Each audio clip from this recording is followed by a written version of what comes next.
Good evening, everyone. Thank you for joining today's webinar event organized by the Hong Kong Life Science Society. I'm Venor Chen, a biotechnology and business student from the Hong Kong University of Science and Technology, and I will be the MC for today's event.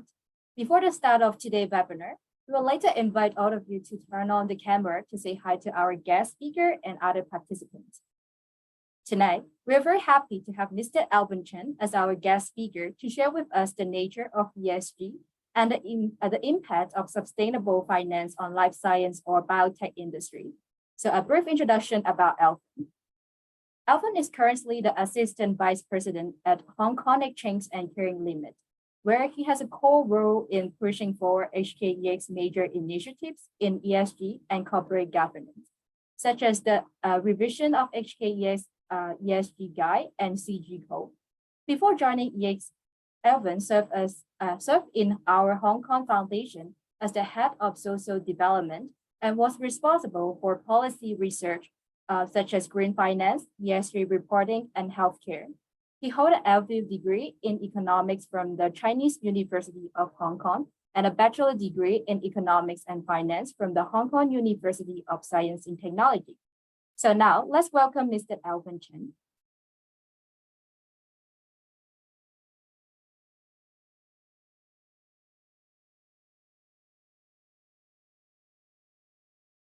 Alvin, you can share the screen now. Okay. So can you see my screen? Yes. Yep. Okay. Good evening, everyone. Thanks for your time today in joining this webinar today. And I'm quite honored to be here sharing the latest and coming development of Hong Kong ESG and relevant CG development. And my main responsibility in Hong Kong EX is to develop the ESG and CG reporting requirements and monitor how listed companies comply with the requirements. My sharing today will focus mainly on ESG and will touch on some governance part which are related to the ESG. In fact, Hong Kong EX ESG journey started in 2012. So when the requirement was voluntary, and we later mandated the ESG reporting in 2016 and put general disclosures as a comply or explain provisions. So when we talk about the general disclosure, it means the issuers have to disclose the relevant ESG policies and to comply that with the relevant laws and regulations. And the environmental KPIs were subsequently upgraded from voluntary to comply or explain in 2017. And in 2019, we further revised the ESG guide to introduce mandatory disclosures on the board's ESG governance, explanations of the reporting principles, and also the explanations of the reporting boundary. And the social KPIs were also upgraded from voluntary to comply or explain at that time. And in 2020, Hong Kong EX joined the Green and Sustainable Finance cross-agency steering group. And the steering group primary focus is to coordinate the management of climate and environmental risk to the financial sector and to accelerate the growth of green finance market in Hong Kong. And the latest update on the ESG reporting guide was the publication timeframe. So effective since 1st January 2022, listed companies have to publish their ESG report at the same time as their annual report. So after the revision in the past decade, the current ESG reporting guide look like this. So we can see that we have 4 environmental aspects and 8 social aspects. So each aspect consists of general disclosures and also KPIs. All of the disclosure are on comply or explain basis. That's where the E and S come from. And in the mandatory disclosures, we require listed companies to disclose a board statement describing their ESG governance, and that's where the G come from. The mandatory disclosure also requires issuers to explain their application of materiality and other reporting principles, and also the explanations of the reporting boundary. And when disclosing KPI in the first three environmental aspects, we require listed companies to set and disclose reduction or mitigation targets and steps taken to achieve the targets. And the climate change aspect was introduced. It is a new aspect introduced in the most recent review. In this aspect, listed companies are required to disclose the impact of climate change on their businesses, not the other way around. Some listed companies may misunderstand that the aspect is about how they contribute to slow down climate change. But such disclosure should be put in one of the other three environmental aspects, such as the environmental and natural resources. That's A3.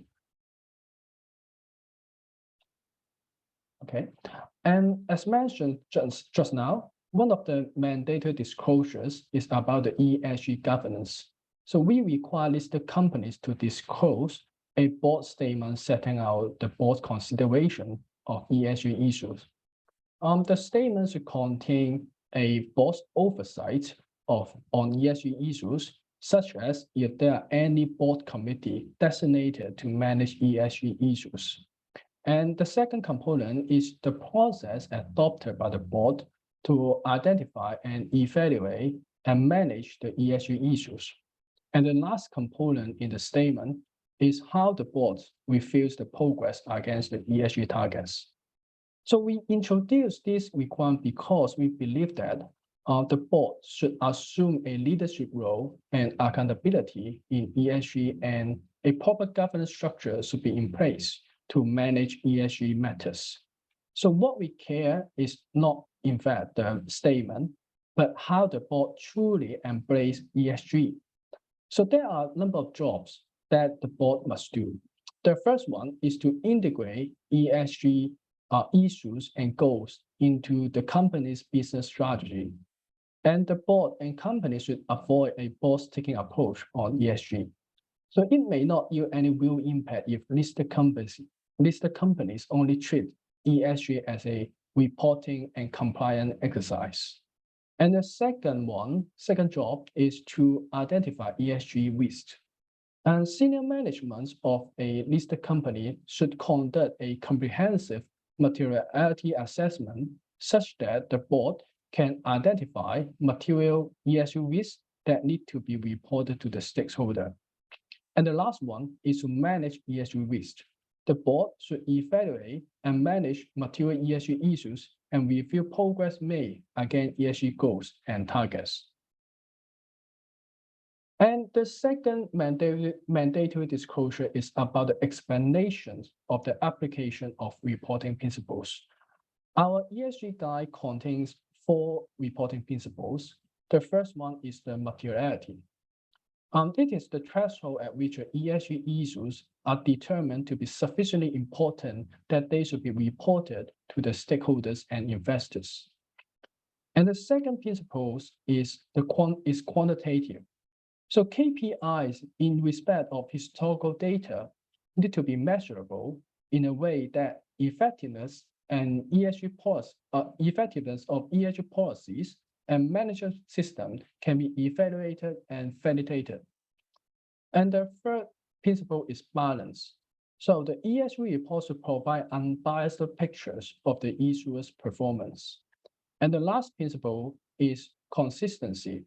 So that means the issuer should use consistent methodology to enable meaningful comparisons of ESG data over time. And apart from balance, all other 3 principles, we require the issuer to explain the application of all other 3 principles, that is the materiality, quantitative, and consistencies. And the last mandatory disclosure is the explanations of reporting boundary. That is how a company determines which entities or operations should be included in the ESG reports.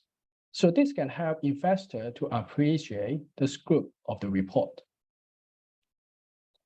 So as mentioned, all general disclosures and KPIs of environmental and social aspects are on comply or explain provisions. As the name implied, a listed company can either comply with the provisions or explain non-compliance with the provisions. And both actions will not breach the listing rules. However, and non-compliance without providing any reasons will be considered as a breach. So we also found that there is a norm amongst listed companies that they tend to comply with those provisions that are not material to their businesses, whether they explained it. So it can be shown by our observation that only 3% of comply or explain provisions have been explained.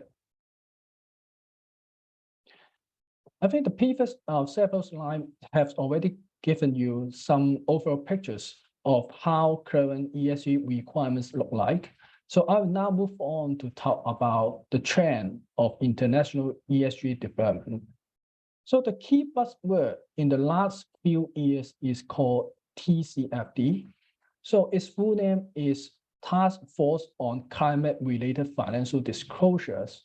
So it was founded by Financial Stability Board and chaired by Michael Bloomberg. And its aim is to improve and increase reporting of climate-related financial information. And in 2017, TCFD published a recommended framework to evaluate the risks and opportunities posed by the climate change. And the TCFD framework consists of 4 pillars, also namely governance, strategy, risk management, and matrix and targets.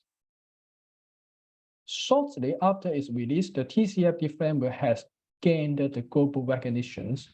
For example, UK has already required its premium and standard listed issuers to make disclosure consistent with the TCFD recommendations or explain why not.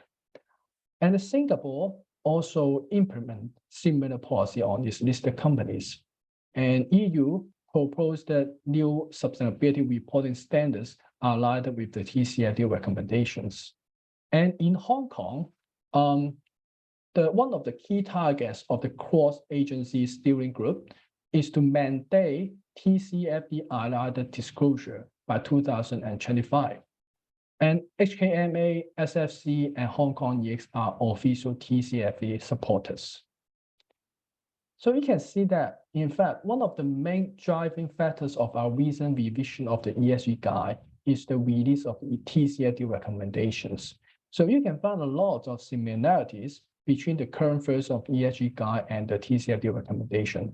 For example, the mandatory disclosures of board oversight on ESG matters and how they review against ESG targets are in fact the disclosure required under the TCFD's governance pillar. And the applications of materiality and other explanations of reporting boundary are similar to the TCFD's strategy pillars and risk management pillar. And the new aspect, climate change and target setting, are in fact the required disclosure under the TCFD matrix and target pillars.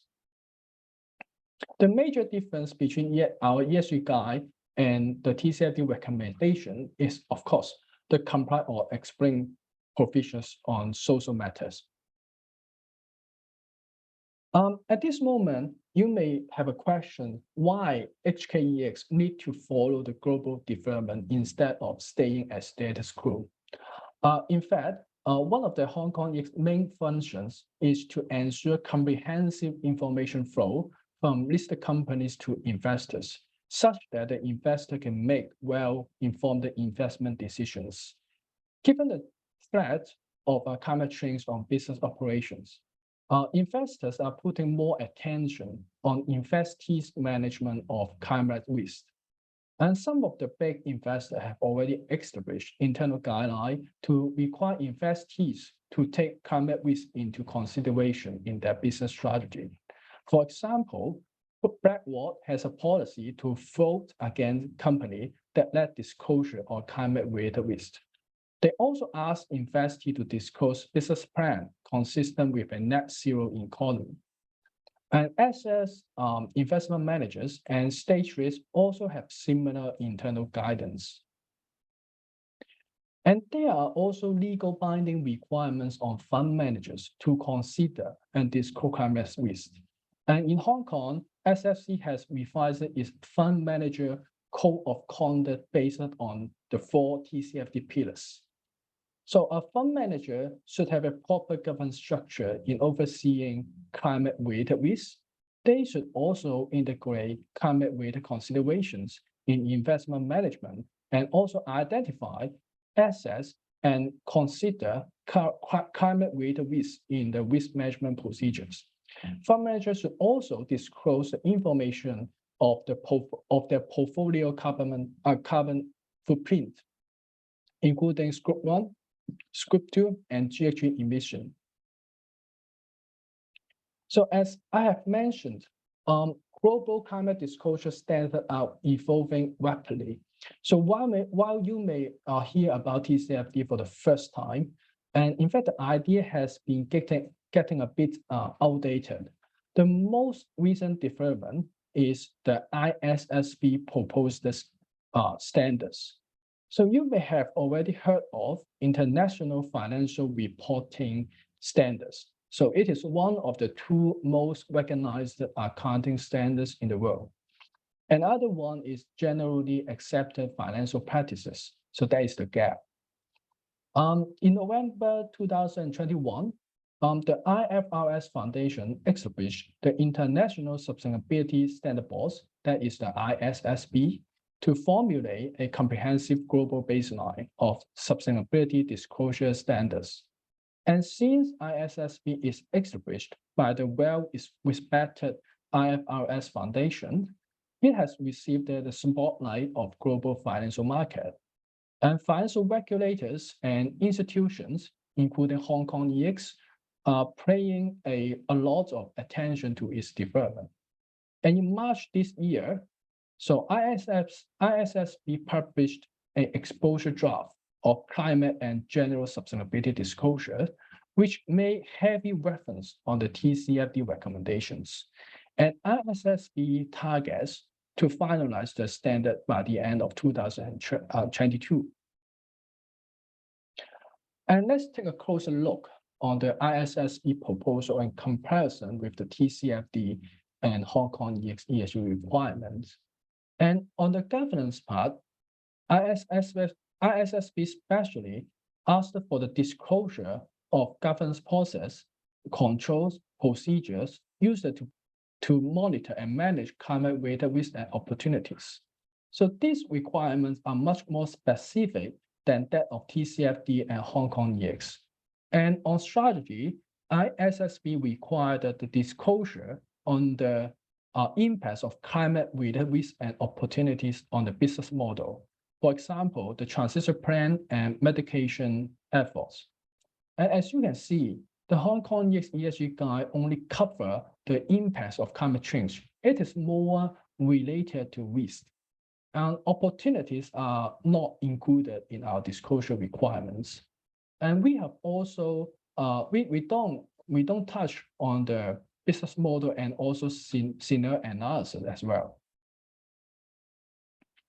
And our requirements get closer to the TCFDs in the risk management pillar, but are still not that specific in compared to the ISSB proposal, which requires specific disclosures on assessment tools, quantitative thresholds, and input parameters used to determine the likelihood and impact of risk. And on the matrix and targets, Hong Kong ESG requirements do not require the disclosure of Scope 3, but it is included in the ISSB's proposals. And the proposal also requires cross-industry matrix, such as vulnerable assets of climate risks and also internal carbon pricing. And quite a number of countries are, in fact, moving towards more robust standards of climate-related disclosure, and at least they require the compliance of the TCFD recommendations. And some jurisdictions, such as EU, Singapore, and also the US, have gone further to require scenario analysis and also the Scope 3 GHG emissions. And you can see that Hong Kong's standard is in fact just on par with other jurisdictions. And you can have expect there are three main directions in the future development in Hong Kong ESG requirement. And the first one, and the most important one, is to align with the TCFD and the new ISSB standard. And the second one is to reflect the international development. And the last one is to meet the stakeholder expectation. A number of specific disclosures are being considered. The first one is the scenario analysis, and Scope 3, the second one is the Scope 3 GHG emissions. And we are also considering some cross-industry matrix, such as internal common pricing and vulnerable assets. The requirements, you can expect that the requirements will definitely become stricter and more quantitative in the future. At this moment, listed companies can provide qualitative disclosures, which should be less costly in data collection and modeling if compared to making quantitative disclosure. But as you may observe from the ISSB proposals, most of them are quantitative and even require forecasting. And therefore, in the coming 1 or 2 years are a window for listed companies to establish proper infrastructure such that they can comply with the stricter requirements in the future. And there are some tips for the listed companies. And the first one is to identify gaps with internal policy and current practices for planning system enhancement. And the second one is to start adopting practices to reduce carbon emissions and control climate-related risks, because the steps taken and also the mitigation measures have to be disclosed. And the third one, that they should also integrate consideration of climate-related risk opportunities into their strategy and involve stakeholders in their value chains in the net zero transition plans. And since the information from all levels and teams in the company is needed to produce a quality ESG report, cross-departmental collaboration is essential. And of course, the last one is that companies should keep abreast of the latest global development and provide regular training to the relevant staff as the regulation change really fast. So Hong Kong EX has been providing guidance and e-training to listed companies and also general public. So if you are new to ESG, or if you are the preparer of your company's ESG report, the step-by-step guide, so this one, is a great starting point.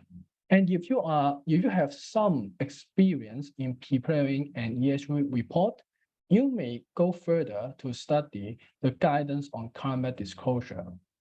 And if you are a board member or if you are the employer, so you may start by looking into the guide for board and directors, and also the practitioner insight for sharing from the practitioners on their experience. And in fact, the guidance on climate disclosures mentioned in the slide, in the previous slide, is a technical, so it is really a technical guidance on how to make TCFD aligned disclosures. And it will introduce you the procedure of conducting scenario analysis and identifications of climate-related risks and assessing financial impact and different types of toolkits and also the procedures and methodology. And we have also published and developed a webpage called ESG in Practice, which contains examples of good practices in ESG disclosures. So it will be a good reference for you to learn from peers. And all the guidance materials that I have mentioned are contained in our one-stop platform called the ESG Academy. So that's about what I want to present today. And thank you very much. So just feel free to have any question in the Q&A session. Thank you. Thank you, Alvin, for sharing your insight and introducing us what is ESG report and also some of the global development of ESG. So I believe most of us have a better understanding of what ESG is and how it's important to companies. And I believe many of us are also interested in knowing how a corporation develop and implement its ESG strategy. Today, we are very happy to have Mr. Garrick Lau, the head of business innovation and shared value of Nan Fung Group, and his team here to join us today. Now, may I pass the time to the business innovation and shared value team of Nan Fung Group to share with us their effort in implementing ESG in their group. Let's welcome Ms. Lillian Chan from the team for the sharing. Lillian, please. Thank you, Fenora. And also thank you, Virginia, for sharing the screen of my PowerPoint today. And on behalf of the Nan Fung Group, I'm very glad that I have the opportunity today to introduce you about our sustainability framework, SOIT. Next slide, please. So let me talk a bit about our history first. Our founder, Dr. Chen, has always clearly set out the vision to all our employees that we should care for others as well as we would care for ourselves. So with this mindset bestowed in us, we are on a mission to be technology enabled and to produce ideal products and solutions that benefit mankind, to do well and do good to all the stakeholders in the society by creating shared value and prosperity for all. And this long-standing mindset has pushed us to come up with this group sustainability framework, SOIT. Through focusing on the 5 pillars of SOIT, we would like to join hands with different parties and empower our stakeholders to live in a better society and environment. So next slide, please. So at this point, do you want to make a quick guess of what these 5 pillars each stands for? Feel free to type your answer in the chat box if you want to make a quick guess on what SOIT stands for. And in the meantime, just allow me to introduce you the logo of SOIT first.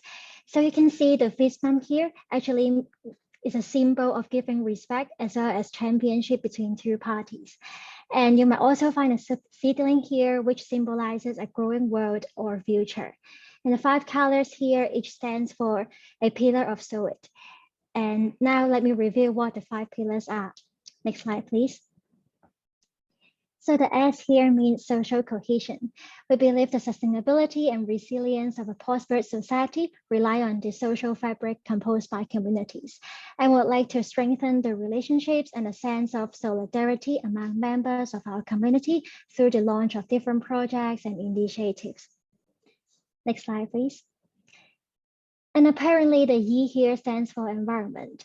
It's a pillar that is no stranger to us, as a lot of businesses now have been paying efforts in reducing the carbon emission to combat the climate crisis. Nan Fung is no exception to this lineup as well. We commit to achieve carbon neutrality by 2050, and we invest for the circularity of natural resources that we depend on or are impacted by our operations, incorporating sustainability along our complete value chain. Next slide, please. Wellness is another pillar that we should definitely not overlook when talking about sustainability. We do care for the well-being of our stakeholders, including our employees, customers, suppliers, and neighbors who we share communities with. Our facilities and services should support a sustainable and healthy lifestyle, no matter when our users are at work, at home, or anywhere they enjoy quality time. Next slide, please. And in order to scale up our impact, we must work together with other parties and co-create with entrepreneurs in the market to make changes, to innovate, and also to amplify the changes that we made. Next slide, please. Having all these 4 pillars in mind, we also would like to harness the power of technology to execute our ideas, to bring our plans and ideas to life. And Nan Fung is committed to investing in technologies that sustainably create social and financial returns. Next slide, please. And now, after getting a brief idea on what our SOIT framework is, I would also like to illustrate how my colleagues and different teams have been working in line with the framework to turn purposes into impact. Next slide, please. From the screen, you can see that SUIT has received massive support and recognition internally. We had an internal training earlier this year, and almost 60% of our staff have already set up at least one SUIT goal. And we can expect that more of our colleagues will join the lineup and turn purposes into real impact together. Next slide, please. And let's look into how different teams have been practicing SUIT company-wide. And we can see that different teams have been employing SROI, the social return on investment, to measure the social impact of our community projects. Basically, our activities create or destroy value and change the world around us. So social value is a framework for measuring and accounting for the value that our activities create. As Nan Fung has been powering more efforts in social and governance, we would like to measure the social impact of our projects more effectively. Traditionally, it's easier to measure the environmental impact as there could be concrete data point and figures. But for social and governance, these aspects are more vague in terms of the guidelines. So we would like to use the SROI model to calculate the value that we have created for our society. And the SROI uses financial proxies to quantify the relative value of outcomes. So it's a very good indicator to measure the social value. Next slide, please. Our project and IT team have also developed a platform where we can track the carbon emissions of our tenants via the application of IoT technology. By managing and analyzing the real-time data that we collected, we would like to take this forward and work with our tenants closely to see how we can cut down carbon emissions and steer their daily operation towards a greener direction. Next slide, please. Apart from making sure that our properties are as green as possible, and on the financial side, we also want to make sure the borrowings are generated from sustainable and green financing. And our colleagues in Treasury team have been paying close attention to the international standards and requirements. So together, we would like to drive sustainability through sustainable and green financing. And from here, you can see that at the group level, over 40% of our current loans actually come from sustainable and green financing. Next slide, please. And apart from the property development, our group has also set up the life sciences businesses to support the development of biotech companies through scientific innovation. We start by identifying unmet medical needs, sourcing assets and global talents. In that way, we hope to benefit human beings by taking care of our health and also physical well-being. By estimation, the potential number of people who may benefit from the treatments developed by Nan Fung Life Sciences incubated companies could reach 50 million in the next 10 years. Next slide, please. From goal setting on SUIT to applying the framework in every bit and every part of our businesses, we hope that through investing in the communities and environment we work within, we can unlock infinite growth opportunities while sustaining the resources in the planet. So that's pretty much it about our SUIT vision, and I hope you guys enjoy our sharing today. Thank you. Thank you, Lillian, for sharing. So now let's move on to the Q&A section. Feel free to raise your question using the Zoom function raise hand, and we will invite you to unmute yourself, or you can also send question in the chat box. So maybe let's start with my first question to Alvin and Garrick. So during sharing, we know that the development of ESG is very fast, and the requirement for ESG reporting is become more strict. So in your opinion, what have changed in the landscape of ESG over the past 3 years for listed company or corporation? Maybe Alvin, you can go first. There are two major changes in the past few years about the ESG reporting. The first and the most obvious one is the involvement and the disclosure about the board's ESG governance. So it is quite obvious after 2017, after the TCFD recommendation has been published. Before that, we don't require any disclosures on the board governance. But we think that it is a must for a company to fully integrate climate or social matters into their business strategy, and it can only be done with the top-down with a top-down approach of the board. And the second change that is also quite obvious is the calculations of the emissions. So previously, what a company needs is just to disclose the emission directly from their or from their business, and also maybe from the electricity that they have consumed. But in recent years, a lot of investors and more investors have paid attention to the emission that's in your value chain, that is from your suppliers and from your vendors. And this we come to the scope 3 that we have mentioned, because in the scope 3, we need to take into account the emissions from all the stakeholders in your supply chain. So include your upstream vendors, and also the downstream the product life cycle vendors. So this is the two major changes that I have observed in the ESG reporting. Thank you, Alvin. Anything be shared with by Garrick? Yes, sure.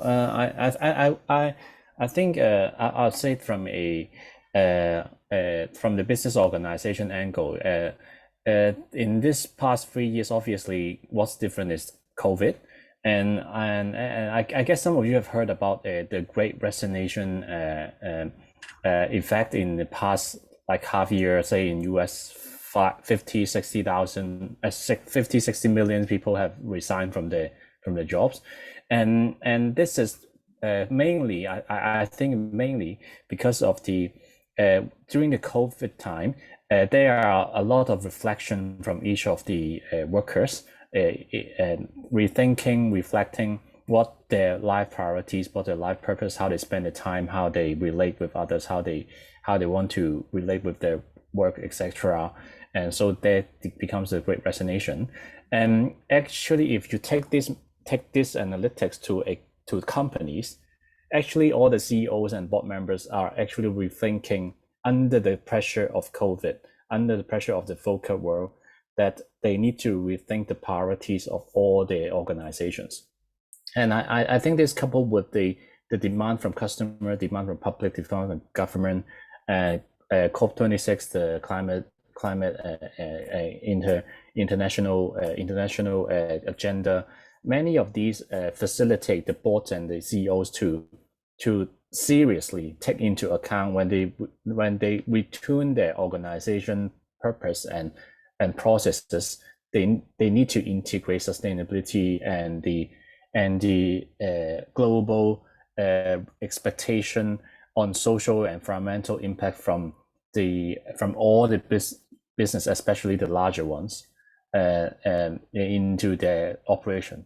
So I guess for us also is the same. We are not a listed company, not driven by the listing rules, but we also see a strong expectation and needs from our stakeholders that we institutionalize sustainability into our daily operation. Yeah, thank you, Alvin and Garrick. So there are a lot of ways to integrate the practice of ESG into the company. So here's a question for Alvin. So could you share more about green and sustainable finance, such as green and social bonds, green financing, etc.? Thank you. Okay. When you talking about green and sustainable finance, so yes, there's two types of bonds. The first one is green bonds, and the other is social bonds. I could say that green bonds, the market for green bonds is much more developed than the social bonds.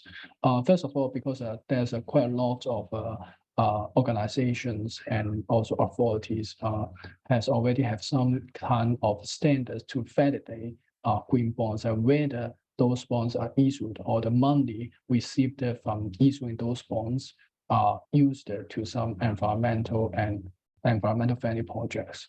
And from the social bonds, so I think it is not that different in compared to social bonds, because it is much more complicated and much more difficult to verify whether the bonds and the money obtained from issuing the bonds can go into a project that is really beneficial to the society. That's why I think the difficulty is make it less developed.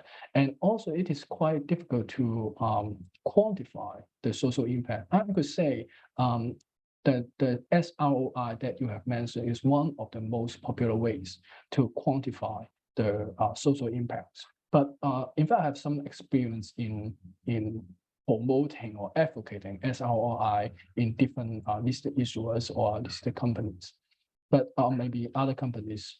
But it is quite difficult for the boss or the employers and to understand, okay, what is SROI and also how to quantify the social impact. And that is one of the obstacle I could see is a really big obstacle to develop social bonds. So in this aspect, I think green bond is easier to develop. Yeah.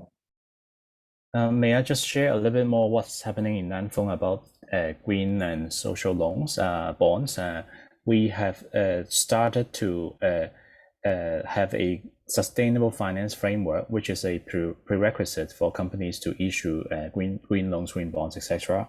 And starting from last year, from now, we have been accumulating our green loan percentage, as Lillian mentioned, to around 40%. So that's a number comparable to Swire and other sustainable developers in Hong Kong, but we actually achieved it quite a short time. So that's what we have been doing. But I think there's a flip side of such. If you have come across the term greenwash, and also there are more and more news and critics about how some company would utilize these tools to get facilities, get market attention, but without sufficiently following up on the governance of how these monies are being utilized and how the projects are delivering the ESG impacts that they have, the products or the loans originally have been designed. So I guess, as Alvin mentioned, more rigorous measurements and governance structure needs to be put in place. Frankly, as an issuer of green loans, and we can see the market. You would see the incentives from brands. They want to make deals. They want to grow their green loans portfolio. So may not be the top priority and incentive in scrutinizing or screening the green projects. So the threshold in applying green loan currently is not as rigorous as needed from the governance structure, I would say. But that would change, I think. Thank you, Garrick and Alvin, for sharing with us about the insight about social bond and the green finance and green bond. And for Alvin, there is a question about ESG. So apart from the green finance, how can one company balance out other aspects like social and governance? And how are there any companies which are willing to cut their profits to give in to sustainability? Thank you.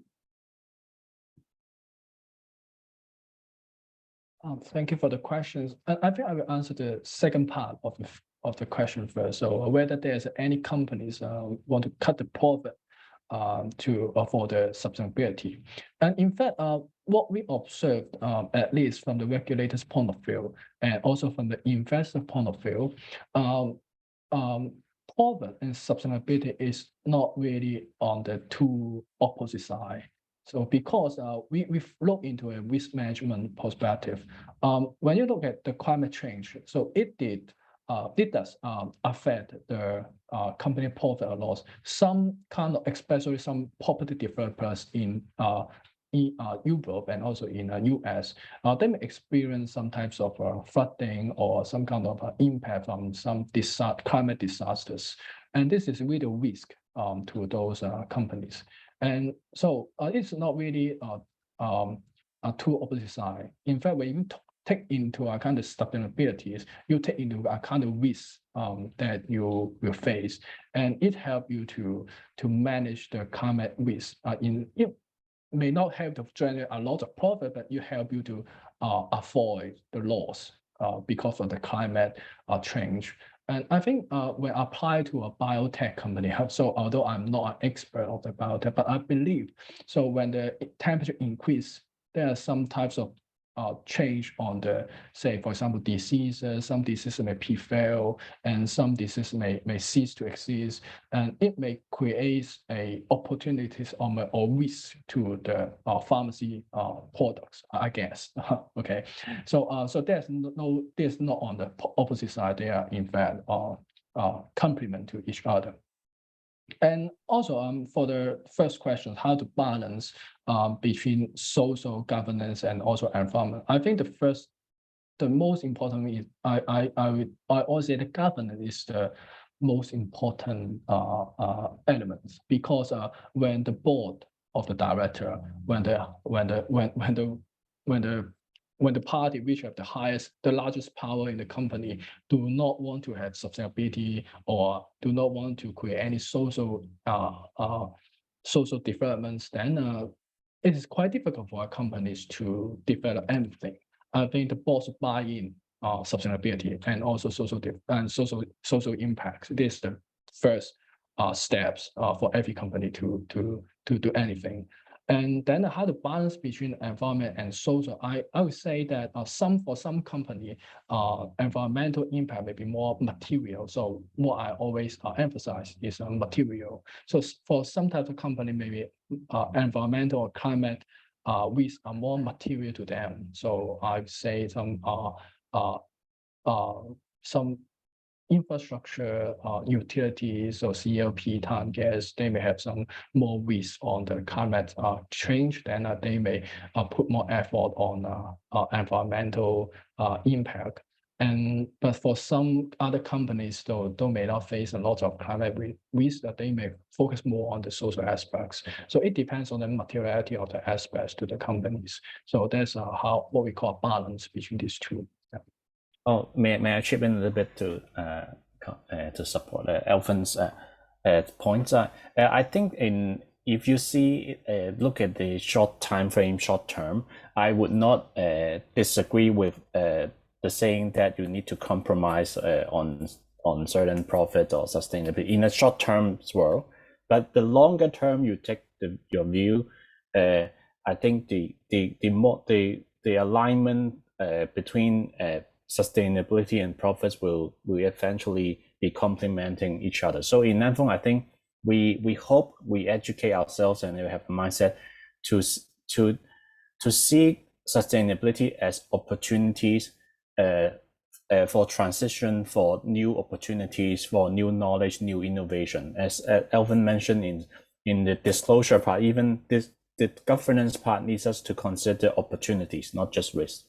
So there are, for example, when we build our ASI with greener design, we are foreseeing there are green rental premium and higher occupancy.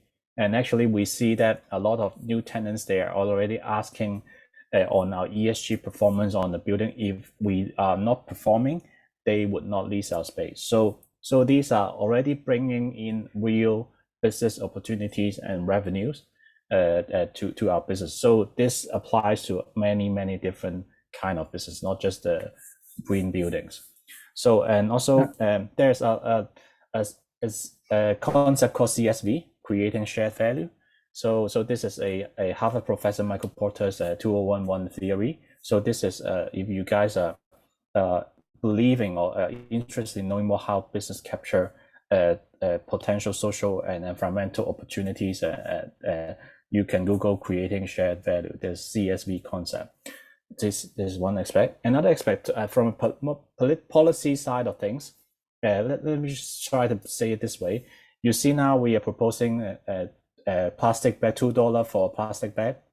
And if I ask you, what do you think if you price in all the potential environmental impact into one plastic bag, should that be only $2? Or should it be 10? Should it be 20 or 30, something like that? Now it's $2 because our government, our laws did not internalize, did not price in the potential negative impacts into the product.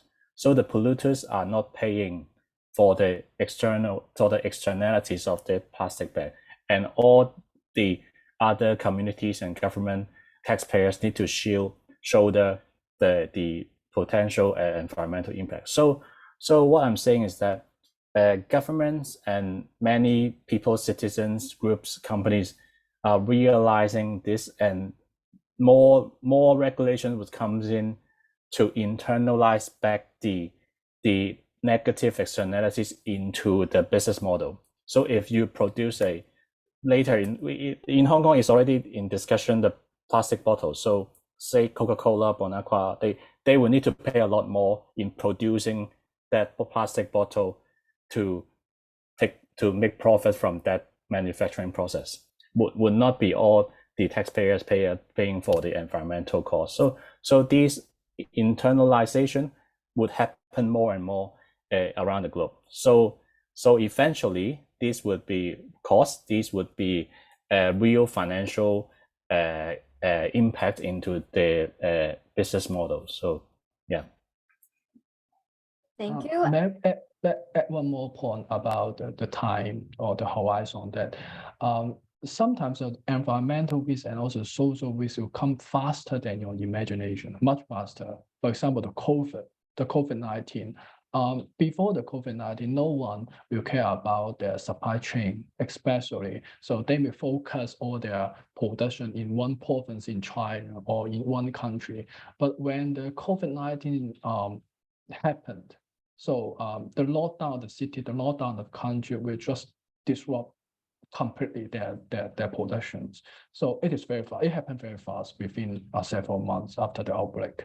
So after the COVID-19, I can see there are a lot of companies, issuers try to diversify their supply chain into different provinces and cities for the production. So it is some type of risk management that they need to have to prepare for the risk to come, because it can happen very fast.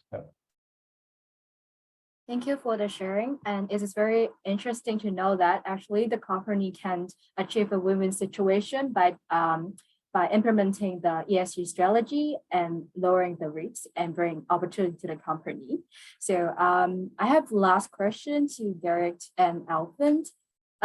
So what are the top priorities that a biotech company and venture capitals need to focus on for the next 24 months or so? Thank you. For the 24 months, right? That means 2 years. Okay.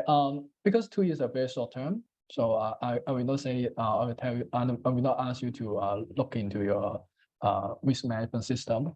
But what I have said in the previous presentation is the ISSB standards. It will change a lot of things, I would say, because all regulators in the world, including Hong Kong HKEX, including SFC, including NASDAQ, the SEC in US, the European, the EU, they will follow they may not follow exactly ISSB, but they will follow closely because it is developed by the IFRS. So one of the most recognized accounting standard setters. So the impact will be very influential. So for a short term, say 24 months, 2 years, I think every company need to look into the development of ISSB and get prepared for the final outcome, because the final outcome is not confirmed, because it will finalize the rule in the end of this year, 2022. So pay attention to the development. I would say it is very influential. It will be very influential. Yeah.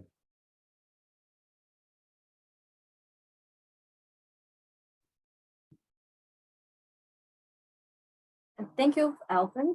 As the time is running short now, so it will be the end of today's webinar. So once again, we sincerely appreciate Alvin and the Business Innovation and Shared Value team for Nan Fung Group for the sharing today. And thank you all to join today's webinar. So before you leave, remember to like our Hong Kong Life Science Society Facebook page and follow us on Instagram. And we look forward to seeing you again at other HKLSS events. Thank you and goodbye.